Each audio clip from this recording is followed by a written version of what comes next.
Fala pessoal, tudo bem? Então, meu nome é Georgia Menezes e eu tô aqui na Jocunciolo e eu vim trazer para vocês o segundo episódio da série de vídeos Vida de Oração, hashtag Edói, e eu vim falar um pouco para vocês sobre o que a vida de oração gera em nós, ou gera em mim.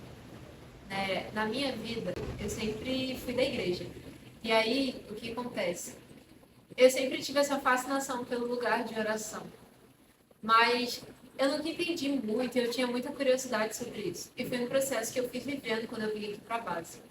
Porque eu fui sendo treinada e vivendo muitas coisas com Deus.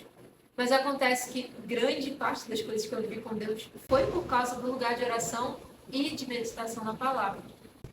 Um adendo. Não dá para você ter vida de oração ou vida de meditação na palavra separado um do outro.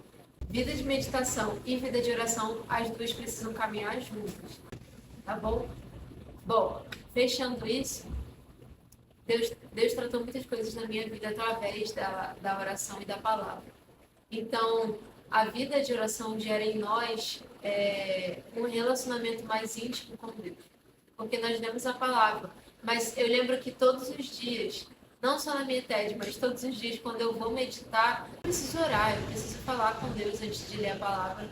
Porque se eu ler a palavra sem falar com Deus, sem ter contato com Deus, a palavra é só a palavra. Eu não tenho revelação do Espírito. Se o Espírito não me revelar, se eu não pedir, se eu não orar. Então, o lugar de oração é esse lugar de comunhão com Deus, é esse lugar de expor seu coração. E, ao mesmo tempo, o lugar de oração também é um lugar onde a gente fica em silêncio para ouvir.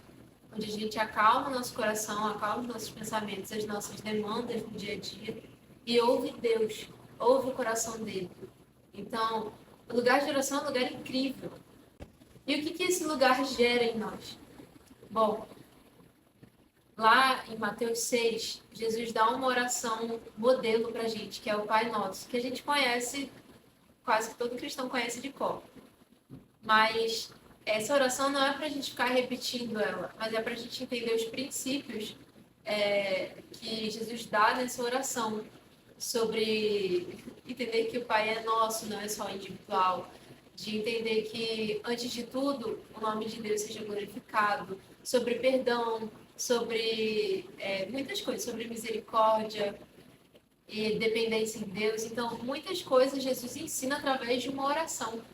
Olha que engraçado, Jesus é didático, né? Ele fala sobre oração de uma forma muito didática, porque ele nos ensina não só a como orar, mas de uma forma assim, bem diferente, mas ele também mostra frutos do que a oração gera em nós, porque se o Pai é nosso, eu não penso em Deus só individualmente, né? Eu penso para mim e eu penso para o outro. Então, vários princípios ele vai falando ali. E a verdade é que uma vida constante de oração, ela vai transformar o seu caráter. Uma vida constante de oração e de leitura da palavra com oração, ela vai transformar o seu caráter. Por quê? Porque por que você não pode só orar sem ler a palavra? Porque se você só orar, você corre o risco de você perder tudo aquilo que Deus já deixou escrito. Né, que é a palavra dele. Então você ouve Deus, sim, no seu tempo de oração, mas principalmente através da palavra, né? Na verdade, isso não deveria estar separado. Mas, enfim, a vida de oração, ela vai te gerar uma transformação de caráter. E ela vai te gerar mais intimidade com o Senhor. E a intimidade com o Senhor vai mudar quem você é.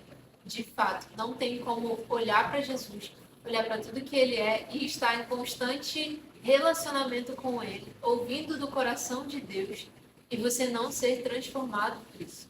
Então, a vida de oração gera em nós um caráter semelhante ao caráter de Cristo, porque quanto mais você se relacionar com a pessoa de Jesus, mais parecido você vai ser dessa pessoa.